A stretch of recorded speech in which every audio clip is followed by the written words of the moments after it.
So, for a while now, the big story in AI has been all about size, right? Bigger models, more data.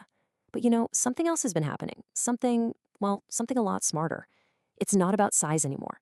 It's about teaching these models how to actually think. And we're going to break down exactly how reinforcement learning is making that happen, giving AI a reasoning ability that's frankly a total game changer. Okay, so this slide just lays it out perfectly. You've got these two paths forward for AI. On one side, you have the old way, the conventional models. The strategy there was simple, just scale everything up. More data, bigger models. But let's be honest, the excitement around the latest huge models has been kinda meh. It feels like we're hitting a wall there. And then on the other side, you have the new frontier, reasoning models. This is a totally different game. It's not about brute force, it's about being strategic. It's about using reinforcement learning to build actual thinking skills. And this is where all the really exciting breakthroughs are coming from now. Okay, so that naturally brings up a really big question, right? I've been saying this word reasoning a lot, but what does it actually mean for an AI to reason? What are we even talking about here? Let's get into it. All right, to really get a handle on this, we've got to talk about a concept that's at the absolute heart of it all. It's called chain of thought. And once you understand this, everything else about AI reasoning starts to click into place. When you really boil it down, LLM reasoning is a surprisingly simple idea. It's basically forcing the AI to do what your math teacher always told you to do: show your work.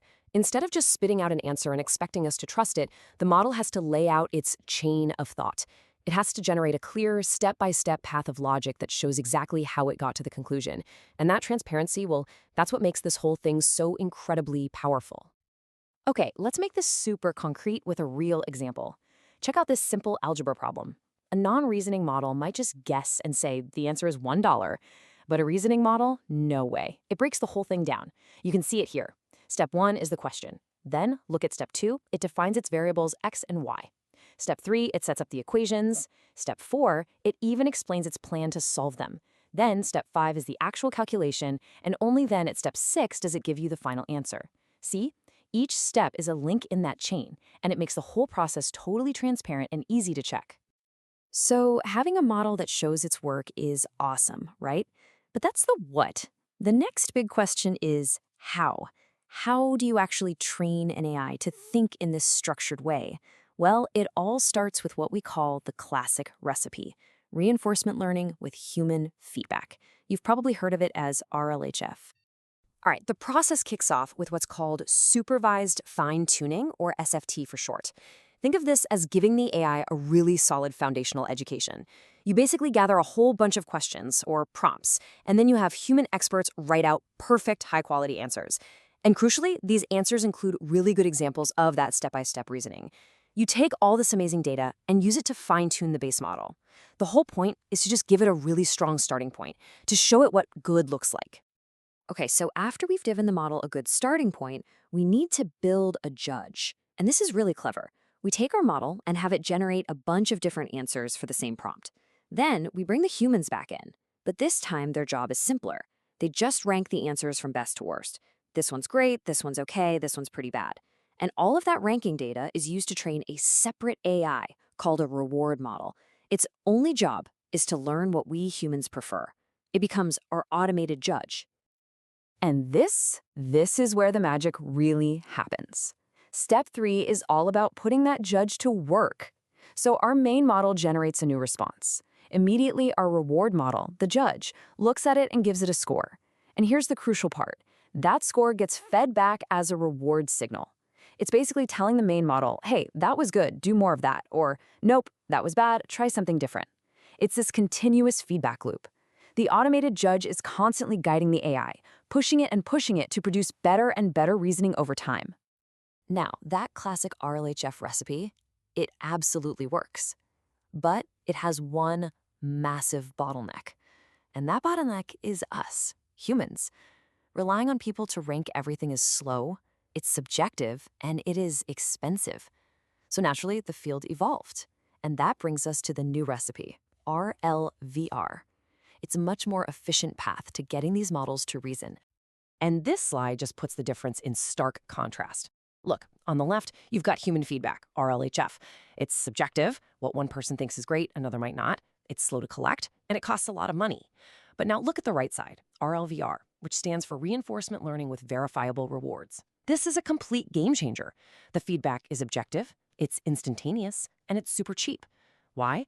Well, because instead of asking a person if an answer is good, you just check it with the tool. Is the math right? Let's ask a calculator. Does the code run? Let's ask a compiler. The feedback is a simple, black and white, correct or incorrect. No ambiguity. And you don't have to take my word for it. This quote from the people behind the DeepSeek R1 model. It gets right to the heart of why this shift is so critical. They say they specifically avoided a human preference-based reward model because it can suffer from something called reward hacking. And that's a fascinating problem. It's when the AI gets really, really good at figuring out how to please the judge without actually being correct. It learns to write answers that look good, even if they're totally wrong. It learns to game the system, and using verifiable, objective rewards completely shuts that down. Okay, so we've got a much better feedback system with RLVR. Problem solved, right? Well, not quite. There's another piece to this puzzle, the actual algorithm that runs the whole training process. The traditional workhorse for this is an algorithm called PPO. And don't get me wrong, PPO is powerful, but it is also incredibly complex and kind of bloated. To run it, you need to have 4 separate, massive models all running at the same time during training. We're talking about the main model, a critic, the reward model, and a reference model. And as you can imagine, that is just wildly expensive and complicated. And that's where this clever new algorithm, GRPO, comes into the picture. Just look at the table here. It makes it so clear. PPO, the old way, requires 4 models: the policy, the critic, the reward, and the reference. The big, brilliant innovation with GRPO is that it figures out a way to get the job done without needing the critic model at all.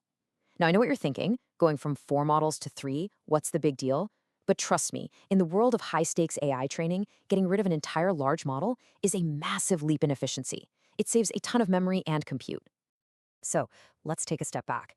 We've got a better feedback system with verifiable rewards, and we've got a more efficient engine with GRPO. Things are moving fast. And all this progress is forcing researchers to ask some really deep, really fundamental questions about what's actually going on inside these models. Let's dig into some of those lingering questions. And this leads us to probably the biggest debate in the field right now. It's a real chicken or the egg kind of problem. When we do all this reinforcement learning training, are we truly creating the ability to reason from scratch? Or is that ability already hiding in there, learned during the model's initial pre-training, and all RL is doing is, well, unlocking it, polishing it up, and bringing it to the surface?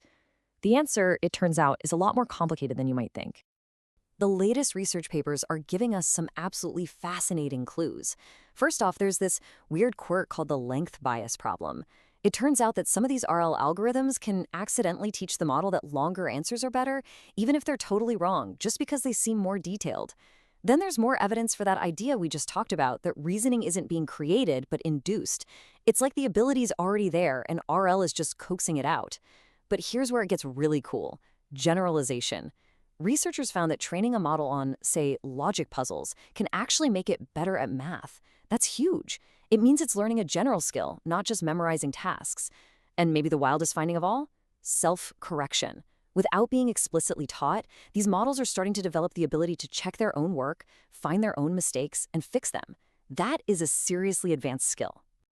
So, when you put it all together, we are now successfully building AI systems that can formulate their own chain of thought, that can verify their own work, and even correct their own mistakes. And this incredible progress leaves us with what might just be the most important question of all. As these AI systems truly learn to reason for themselves, how do we make sure that the conclusions they reach are the ones we actually want? How do we ensure their goals stay aligned with ours? And honestly, figuring that out, that is the next great challenge for the entire field of AI.